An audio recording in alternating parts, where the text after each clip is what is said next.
Homeowners in one of St. Augustine's frequently flooded neighborhoods have started to prepare for Hurricane Milton's impact. Our Zach Wilcox joins us live now from Davis Shores. So Zach, neighbors told you they had a neighborhood meeting this afternoon.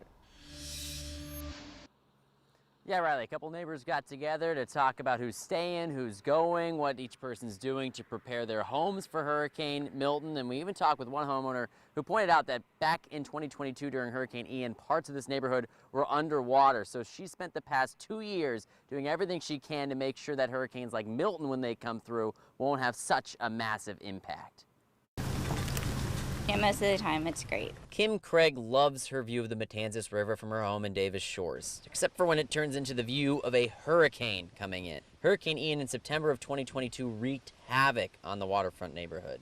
We had about a foot of water come in, and pretty much everything was destroyed at that point. 6 weeks later, and Hurricane Nicole flooded the neighborhood again. That's when Craig made the costly and time-consuming decision to lift her house. I didn't really have a choice because, you know, things like this happen again and we're probably going to have water again. The house is 8 feet higher now, and Craig figures Hurricane Milton will be the first real test to prove if it was worth it. You can see it's still kind of under construction because the whole thing had to be redone. We're just going to kind of clean up around here and make sure there's no, loose debris that's going to fly around. While Craig finishes what she can ahead of the storm, St. Johns County officials have already started their preps as well.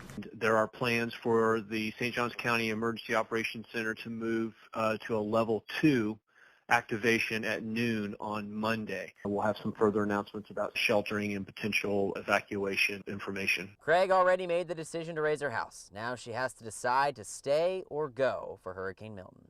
I think with the generator we'll be okay. I know, with Irma, I think we lost power for a week. So, it's kind of a choice of whether we want to do that or not. We'll see over the next day or two.